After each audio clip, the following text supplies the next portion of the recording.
জুলাই গণ অভ্যুত্থানের চেতনাকে ধারণ করে দায়িত্ব পালন করতে মাঠ পর্যায়ের প্রশাসনকে নির্দেশ দিয়েছেন প্রধান উপদেষ্টা ডক্টর মোহাম্মদ ইউনূস। বিভাগীয় কমিশনার ও জেলা প্রশাসকদের সঙ্গে ভিডিও কনফারেন্সে মতবিনিময় সভায় এ নির্দেশনা দেন তিনি। এ সময় ডক্টর ইউনূস বলেন, মাঠ পর্যায়ের প্রশাসনই আসল সরকার। নিজ নিজ জেলায় দ্রব্যমূল্য নিয়ন্ত্রণে নিজেদের মধ্যে প্রতিযোগিতার মাধ্যমে কাজ করার পরামর্শ দিয়ে প্রধান উপদেষ্টা আরও বলেন, রাষ্ট্রের প্রতিটি নাগরিকের অধিকার নিশ্চিতে কাজ করছে সরকার। সবার অধিকার তার ধর্ম নির্বিশেষে আমরা নিশ্চিত করতে চাই। দায়িত্ব গ্রহণের পর মাঠ প্রশাসনের সঙ্গে প্রথমবারের মতো বৃহৎ পরিসরে মতবিনিময় করলেন প্রধান উপদেষ্টা ডক্টর মোহাম্মদ ইউনূস।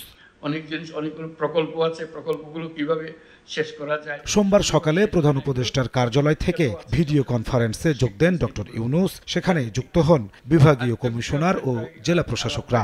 শান্তি শৃঙ্খলার বিষয়ে পুলিশের তাদের যে ভূমিকা, অন্তর্বর্তী সরকারের উদ্দেশ্য ও কার্যক্রম সফল করতে মাঠ প্রশাসককে সক্রিয় ভূমিকা পালনের আহ্বান জানিয়ে ডক্টর মোহাম্মদ ইউনূস বলেন, মাঠ পর্যায়ের প্রশাসনই আসল সরকার। এ সময় তিনি বলেন, জুলাই গণ অভ্যুত্থানকে ধারণ করে মাঠ প্রশাসনকে দায়িত্ব পালন করতে হবে, যাতে মানুষ বুঝতে পারে দেশ পরিবর্তন হয়েছে।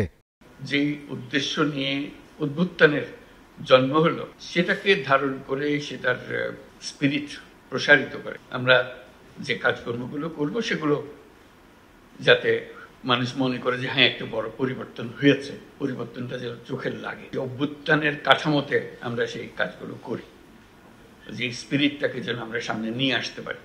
ভিডিও কনফারেন্সে প্রধান উপদেষ্টা নিজ নিজ জেলায় দ্রব্যমূল্য নিয়ন্ত্রণে রাখতে প্রশাসনকে ভূমিকা রাখার নির্দেশ দেন। তিনি বলেন, দেশের প্রতিটি নাগরিকের অধিকার নিশ্চিত করতে কাজ করছে সরকার। এ সময় তিনি নতুন শিক্ষাবর্ষের শুরুতেই শিক্ষার্থীদের হাতে বই তুলে দেওয়ার নির্দেশনা দেন।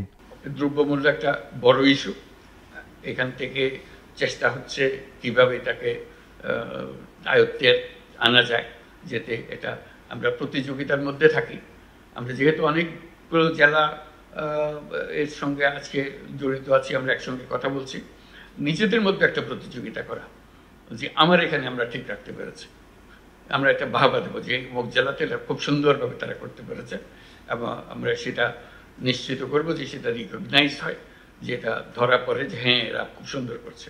আইনের শাসন প্রতিষ্ঠার কথা ব্যক্ত করে প্রধান উপদেষ্টা বলেন, যেসব পুলিশ সদস্য বিভিন্ন অপরাধে জড়িত তাদের অবশ্যই শাস্তির আওতায় আনা হবে। যে যারা দোষী তাদের অবশ্যই শাস্তি হবে।